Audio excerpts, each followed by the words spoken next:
Hello friends, welcome to our channel test hub. पिछले video में हमने देखा था टाइप्स ऑफ एसडीएलसी और वाटरफॉल मॉडल। और वाटरफॉल मॉडल में हमने डिटेल में डिस्कस किया था उसके एडवांटेजेस क्या है, उसके डिसएडवांटेजेस क्या है और उसे कब यूज़ करना चाहिए। आज हम डिस्कस करने वाले हैं वी मॉडल। सो स्टार्ट करते हैं V model.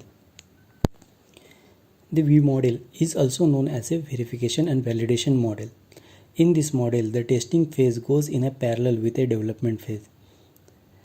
As we can see in a diagram, the testing activity starts in a parallel with a development activity. The V model is an extension of a waterfall model. The left arm of V model is a conventional of a waterfall model, and also it is a verification and static phase. And the right arm of the V model represents the validation and dynamic testing. Also, the right arm it includes the level of testing. Deliverables of each phase shows on the left arm undergoes the verification. Validation is conducted at a different level, namely unit testing, integration testing, system testing and user acceptance testing. Fee model को हम verification and validation model भी कहते हैं। इस model में testing phase and development phase parallelly performs करते हैं। V model ही है वाटरफॉल मॉडल का ही अपग्रेडेड वर्जन है।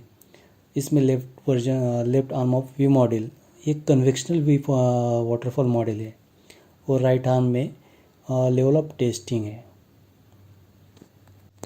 लेफ्ट आर्म में जो हमें डिलीवरेबल्स मिलने वाले हैं हर फेज़ में वो है, और राइट आर्म में validation is conducted at a different level में हम कौन से टेस्टिंग करने वाले हैं वो है, जैसे कि unit testing, integration testing, system testing, user acceptance testing.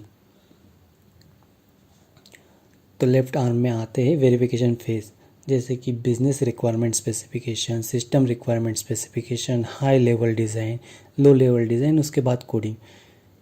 तो उसी वक्त हम पैरेलल टेस्टिंग में एक्सेप्टेंस टेस्टिंग डिज़ाइन करेंगे, देन सिस्टम टेस्टिंग डिज़ाइन करेंगे, integration testing design, unit testing design, और कोडिंग होने के बाद unit testing, integration testing, system testing, acceptance testing करेंगे। इसे वैलिडेशन फेज कहेंगे। So next, V model advantages. Each phase of development is tested before the moving to the next phase, hence there is a higher rate of success. हम हर phase को thoroughly check करेंगे, उसके बाद ही हम next phase को जाएंगे। Its avoids the defect leakage to the later phase as each phase is verified explicitly. Means अगर हम थरोली चेक करेंगे हर स्टेज में तो हमारे जो भी लीकेज होने वाले बग्स आगे जाने वाले हैं तो वो नहीं जाएंगे। The model has a clear and defined steps, so it is easier to the implementation. इस मॉडल में क्लियर और डिफाइंड स्टेप्स रहते हैं तो हमें ईजी रहता है यूज़ करने के लिए और इम्प्लीमेंटेशन करने के लिए। So next point, V model disadvantage.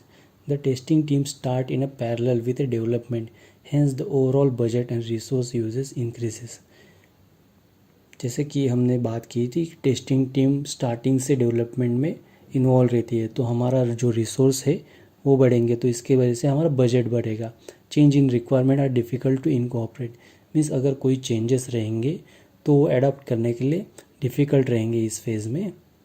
The working model of the software is only available in a later phase of the development. जो भी वर्किंग मॉडल रहेगा वो लेटर फेज में ही अवेलेबल रहेगा। Thank you. अगर आपको वीडियो अच्छा लगा रहेगा तो लाइक कीजिए, सब्सक्राइब कीजिए और शेयर कीजिए। Thank you.